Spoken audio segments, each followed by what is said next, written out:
अस्सलाम वालेकुम दोस्तों, आज हम बात करने वाले हैं एक ऐसे एक्सपोर्ट बिजनेस के बारे में जिसमें पाकिस्तान ऑलरेडी बहुत इन है, राइस एक्सपोर्ट बिजनेस। लेकिन सवाल ये है कनाडा की मार्केट में, जैसा कि आपने थंबनेल में देखा होगा कि हम एक्सपोर्ट करने जा रहे हैं राइस कनाडा में। तो कनाडा की मार्केट में मतलब कनाडा इतनी डेवलप कंट्री है, तो पाकिस्तानी राइस का क्या फ्यूचर है वहां पे। तो प्रॉफिट, और सबसे इंपॉर्टेंट बात, प्रॉफिट कितना होगा। और जब डेवलप कंट्री में हम भेज रहे हैं तो प्रॉफिट तो डेफिनेटली हमें कुछ ना कुछ तो मिलेगा।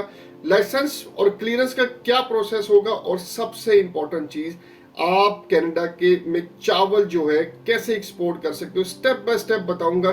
तो वीडियो को एंड तक आपने लाजमी देखना है, क्योंकि मैं आपको बताने वाला हूं फ्रॉम पाकिस्तान से कंटेनर निकलने से और क्लियरेंस कनाडा में करवाने तक की और डिटेल में आपको देने लगा। तो वीडियो को अंत तक लाजमी देखिएगा, क्योंकि मैं आपको हर चीज बताऊंगा फ्रॉम पाकिस्तान से कंटेनर निकलने तक और कनाडा की पोर्ट पर क्लियरेंस तक। सोचो, आपके पास 20 फुट का कंटेनर कनाडा पहुंचता है जिसमें 22 से 23 टन चावल आते हैं। आप तो एक शिपमेंट आपकी, मतलब एक शिपमेंट में आप एवरेज लगा ले, एक टन आप $100 बचा रहे हैं। ठीक है, तो $2300 हो गया टोटल। 23 की टन की शिपमेंट, 2300 मल्टीप्लाई कर ले पाकिस्तानी, तो कितना आपको क्लीन प्रॉफिट है। अब सोचो, हर महीने ऐसी 2 शिपमेंट आप कर देते हो, ठीक है, तो आपको कितना प्रॉफिट हो गया। बस वही सीक्रेट मैं आपको आज बताने वाला हूं कि आपने कैसे करना है और प्रॉफिट कैसे कमाना है सिर्फ कनाडा एक्सपोर्ट करके। दोस्तों, पहले थोड़ा बैकग्राउंड समझते हैं। पाकिस्तान दुनिया का 4th लार्जेस्ट एक्सपोर्टर है राइस का, चाइना, थाईलैंड और इंडिया के बाद। और कनाडा में पाकिस्तानी बासमती और लॉन्ग ग्रेन राइस की डिमांड हर साल बढ़ रही है। 2024 के डेटे के मुताबिक पाकिस्तान ने कनाडा को $61 मिलियन की राइस एक्सपोर्ट किया। टोटल वॉल्यूम 93,000 मेट्रिक टन था। सबसे ज्यादा एक्सपोर्ट होने वाली टाइप जो है पाकिस्तान से वो सुपर कर्नल बासमती और IRR6 है। कनाडा की राइस एक्सपोर्ट मार्केट जो है वो $600 मिलियन से भी ज्यादा की है।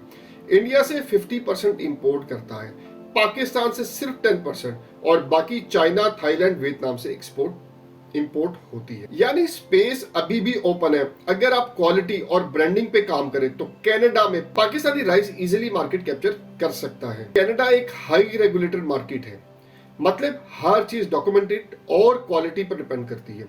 कनाडा में राइस इंपोर्ट करने के लिए कुछ रूल्स हैं जो Canadian food inspection agency CFIA और Canadian border service agency CBSA के अंडर आते हैं। तो जो भी आप एक्सपोर्ट कर रहे हो, तो आप लोगों को ये चीज समझनी है, कनाडा को समझना है कि वहां पे कौन से रूल्स हैं, किसके अंडर आते हैं, कौन सी एजेंसीज काम कर रही हैं। जो आपको जो इंपोर्ट है, जो भी आप कनाडा एक्सपोर्ट करोगे, तो जो इंपोर्टर की रिक्वायरमेंट होगी वो आपको, जिस भी कंट्री में आप कर रहे हो, तो उस कंट्री की आपको पता होना चाहिए कि यार आपने जो इंपोर्ट, जो क्यों इंपोर्ट का पता होना चाहिए। वो इस वजह से पता होना चाहिए आपको इंपोर्ट का, क्यों आपका कंटेनर जा रहा है। ठीक है, ये ना हो कंटेनर वहां पे खड़ा रहे, पोर्ट पे ही खड़ा, डैमेज पड़ते रहे, चीजें पड़ती रहे। आपको जो है ये चीजें क्लियर होनी चाहिए। अगर आपका इंपोर्टर है कनाडा में, उसको नहीं पता तो आपको पता होना चाहिए, आप उसको बताओ, क्योंकि राइस आप भेज रहे हो। अब आपको राइस एक्सपोर्ट करने के लिए क्या क्या चीजें की रिक्वायरमेंट है। फाइटोसैनिटरी सर्टिफिकेट चाहिए, department of plant protection issue करता है पाकिस्तान से। सर्टिफिकेट ऑफ ओरिजिन चाहिए, आपको चैम्बर ऑफ कॉमर्स देता है। कमर्शियल इनवाइस चाहिए और पैकिंग लिस्ट चाहिए। बिल ऑफ लेडिंग चाहिए, अगर बाय सी जा रहा है, ऑब्वियसली बाय सी जाता है, एयरवे बिल नहीं लगता इसमें, क्योंकि बहुत एक्सपेंसिव हो जाता है। उसके बाद एक्सपोर्ट का लाइसेंस चाहिए, PSW चाहिए और डेफिनेटली चाहिए, और फूड सेफ्टी कंप्लायंस रिपोर्ट चाहिए CFIA के स्टैंडर्ड्स के मुताबिक। जो उनकी रिक्वायरमेंट, जो भी आपका इंपोर्टर होगा वो आपको बताएगा, वो स्टैंडर्ड्स बताएगा, उसकी आप रिपोर्ट करवाओगे, उसके बाद वो भी साथ अटैच लाजमी है। अब सबसे इंपॉर्टेंट बात, कैसे स्टार्ट करना है प्रैक्टिकली, पहला स्टेप क्या लेना है, किस तरह हम एक्सपोर्ट कर सकते हैं, मतलब कि हमें रिक्वायरमेंट क्या है। पाकिस्तान में टॉप सोर्सिंग एरियाज जो है चावल के सियालकोट है, हाफिजाबाद है, गुजरावाला है, कामों की है, सिंध में लाड़काना और दादू है। ज्यादातर चावल जो है हमारा पंजाब का जाता है, रहीवियार खान साइड से जाता है। जो भी मिलिंग कंपनी है आप उससे ले सकते हैं। मतलब मिलिंग कंपनी का मतलब जो राइस जो है प्रोसेस करते हैं, उसमें बहुत से नाम है। जो भी आपके नजदीक कंपनियां उससे बाइंग कर सकते हैं। अगर आप छोटे स्केल पर स्टार्ट कर रहे हो, लोकल मिल से वाइट लेबर राइस डिमांड कर लो, ले लो, खरीद लो, परचेज कर लो। अब ब्रांड क्रिएट करो, ठीक है, बैग्स और पैकिंग कस्टमाइज करो। देखो, पहले तो ये है कि बायर की डिमांड पे है। दूसरे नंबर पे अगर आप कहते हो जी हमारा ये क्वांटिटी चल रही है, लेकिन फिर भी बायर आपको बताएगा 5 kg होता है, 10 kg होता है, 20 kg होता है, डिमांड 50 kg की आती है, 25 kg की भी आती है, ठीक है। अच्छा, पाकिस्तान में आपने सोल प्रोप्राइटरशिप कंपनी ओपन करवाओ या प्राइवेट लिमिटेड ओपन कर लो, वो आप पे डिपेंड करता है। NTN, sale tax, chamber of commerce की मेंबरशिप लेना जरूरी है। उसके बाद आपने पीएसडब्ल्यू लेना है, उसके बाद आपने रीप में रजिस्टर होना है, राइस एसोसिएशन ऑफ पाकिस्तान, ठीक है, उसमें आपने रजिस्टर होना जरूरी है। वैसे तो हो जाती है एक्सपोर्ट, लेकिन अगर आप रजिस्टर हो जाएंगे तो बेनिफिट्स उसके बहुत ज्यादा हैं। अच्छा, जो मैंने बताया था फाइटो आपको डिपार्टमेंट ऑफ प्लांट प्रोटेक्शन से मिलता है, ठीक है, वो आपने लाजमी लेना है। सॉरी, फाइटो सर्टिफिकेट आपने जो लेना है वो हर शिपमेंट के साथ आपको रिक्वायरमेंट होगा, मैंडेटरी है। जो भी आपकी एग्रो है ना, जो प्रोडक्ट्स है उसके लिए वो मैंडेटरी है। अच्छा, फ्राइट फॉरवर्डर्स कनाडा के लिए बेस्ट। अब आप लोगों का सबसे बड़ा मसला ये होता है, बहुत से मैसेजेस आते हैं कि हमें जी वहां पे कोई क्लियरिंग एजेंट दे दें, वो भी आपको बताऊंगा थोड़ा सा आगे जाके। अब कनाडा के लिए जो हमारी पोर्ट्स हैं, वो कराची पोर्ट है और कासिम पोर्ट, यहाँ से दोनों से कंटेनर जाते हैं। टॉप शिपिंग कंपनीज मर्क है, आपकी एमएससी है, सीएमए है, और अपना हैप्पी ग्लाइड है, सीजीएम है, ये सारी जो है कनाडा आपको ट्रांजिट देंगी। फ्राइट कॉस्ट डिपेंड करती है, वेरी करती है। अगर आप 20 फुट का कंटेनर लेते हो तो 1100 से $1400 तक है। ये वेरी करता है, ये ना कहिएगा ये आपने रेट बताए थे तो यही रेट है, ये वेरी करते हैं। अभी हो सकता है कुछ और रेट हो, ठीक है। कनाडा में इंपोर्टर्स को सीबीएसए के थ्रू क्लियरेंस लेनी होती है, ठीक है।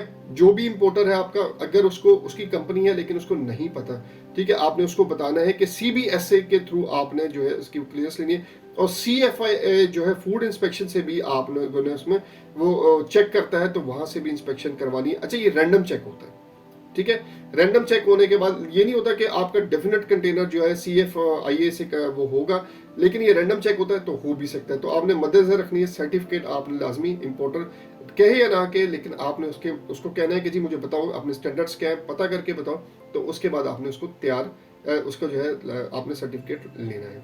अच्छा, अब बात करें थोड़े से ड्यूटीज और टैरिफ की 2025 के डाटे के हिसाब से कि कनाडा में कितनी जो है ड्यूटी पड़ रही है।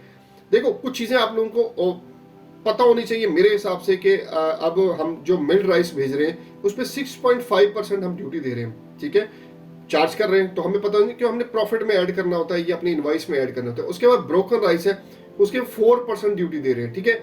उसके इसी तरह हस्क राइस है, ठीक है, उसकी हम दे वो फ्री है, उसकी कोई ड्यूटी नहीं है, ठीक है।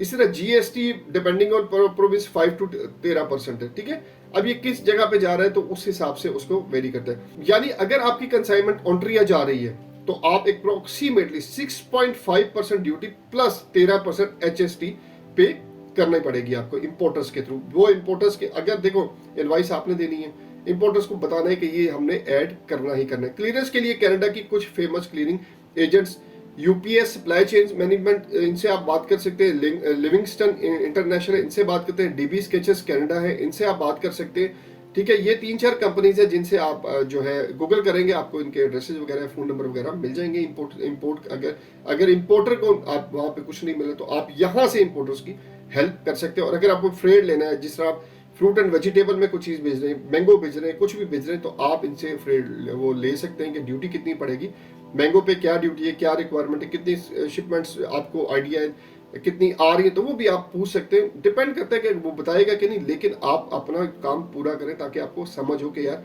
हमने काम कैसे करना है और कहाँ करना है। यहाँ पे सबसे ज्यादा लोग गलती क्या करते हैं, सबसे ज्यादा लोग गलती ये करते हैं, वो चावल तो एक्सपोर्ट कर देते हैं लेकिन ब्रांडिंग और जो है डिस्ट्रीब्यूशन का काम जो नहीं करते। कनाडा में पाकिस्तानी कम्युनिटी टोरंटो में, ब्रैम्पटन में बहुत ज्यादा राइस जो है की ह्यूज डिमांड है, लेकिन हम क्या करते हैं, हम कोई इंपोर्टर ढूंढते हैं, उसे लमसम में जो है हम सेल कर देते हैं, ठीक है। बात ये कोई भी बिजनेस है ना, रिटेल का बिजनेस बहुत जबरदस्त है, ठीक है, कोई भी कहां पे भी काम करो, लेकिन अगर आपका ब्रांड एट्रैक्टिव, पैकिंग और टेस्ट डिफरेंट होगा, ठीक है, तो आप यकीन करो इंडियन ब्रांड जैसा टिल्डा और दावत से कंपटीशन जीता जा सकता है, ठीक है। अब यहाँ पे जो है इंडियन ब्रांड ने ऑलरेडी जो है अपनी जो है वो कंपनी जो है अपनी जो है एक वो जगह बनाई हुई है, ठीक है। लेकिन हमारा बासमती राइस ऑलरेडी जो है मार्केट में बड़ा वो है इन है, और हम ऑलरेडी जो है बासमती हमारा जो ब्रांड है, तो हम इंडिया को कम्पीट कर सकते हैं। लेकिन हम क्यों नहीं कर पा रहे, क्योंकि हमारी ब्रांडिंग और पैकिंग में बहुत फर्क। लोकल डिस्ट्रीब्यूटर से कांटेक्ट करो, ठीक है, बहुत से वहां पे मिल जाते हैं आपको। कनाडा की ऑनलाइन प्लेटफॉर्म्स पे अपना जो है ब्रांड लिस्ट करो, अमेजोन के थ्रू कर लो, वॉलमार्ट के थ्रू कर लो, लेकिन करो अपनी पैकिंग जो है बिल्कुल उस पे जो है दो किस्म की लैंग्वेज रखवाओ, फ्रेंच और आपने इंग्लिश रखवानी है। अच्छा, एक 20 फुट कंटेनर के अंदर अप्रोक्सीमेटली जो है 23 फुट जो है मेट्रिक टन राइस आ जाता है। ठीक है, देखो राइस जो टोटल आपका जो है ना प्रॉफिट जो आता है वो आपको अच्छा खासा प्रॉफिट बच सकता है। सेलिंग प्राइस इन कनाडा जो है 700 पर टन जो है $700 पर टन जो है से लेके 18,900 पर टन भी बिकता है। ठीक है, प्रॉफिट पर कंटेनर आप 350 USD मतलब के 1 लाख मिनिमम बचा सकते हो। 1 टन की बात हो रही, पर कंटेनर की बात हो रही, सॉरी, तो आप बचा सकते हो। रिटेल पैकिंग के साथ प्रॉफिट जो है 3x हो सकता है आपका। ये आपको अब आपको समझना है आपको काम कैसे करना है। ठीक है, पैसा है, अच्छा है, तो आप रिटेल में जाके काम करो। ठीक है, कॉमन मिस्टेक्स क्या करते हैं, विदाउट सर्टिफिकेट एक्सपोर्ट कर देते हैं, कंसाइनमेंट रिजेक्ट हो जाती है। ठीक है, लो ग्रेड राइस भेज देते हैं, ब्रांड इमेज खराब हो जाता है। यही मसला है कि हम लोग जो है जो compete नहीं कर पा रहे इंडिया को। हमारी क्वालिटी, हम पेमेंट पकड़ लेते हैं, क्वालिटी लो क्लास भेज देते हैं, फ्रेट डिले करते हैं, एक्स्ट्रा डेवरेजेस कॉस्ट पड़ती है, क्योंकि हमें नहीं पता कि हमने एक्सपोर्ट कैसे करना, कोई गाइड नहीं करता हमें, कोई समझाता नहीं है। ठीक है, जब समझाते हैं तो आप लोग सुनते भी नहीं हो, सीधी सी बात है, आप अपनी करते हो तो फिर नुकसान तो एंड पे होना है। अच्छा, CFIA रजिस्ट्रेशन और इंपोर्टर्स नंबर वेरीफाई करो। ठीक है, जब भी आपने करना है, ठीक है, किसी भी इंपोर्टर के साथ काम कर रहे हो तो ये चीजें आपने करनी है। कैनेडियन लेबलिंग स्टैंडर्ड्स फॉलो करो, जो भी वो कहते हैं ना लेबल लगाना है आपने लगाना, रिजेक्ट हो जाएगी शिपमेंट। ठीक है, बायर से एडवांस या LC पे 30% डिपॉजिट जरूर लेना है, कमीशन पे नहीं भेजना आपने, कमीशन पे बिल्कुल नहीं भेजना।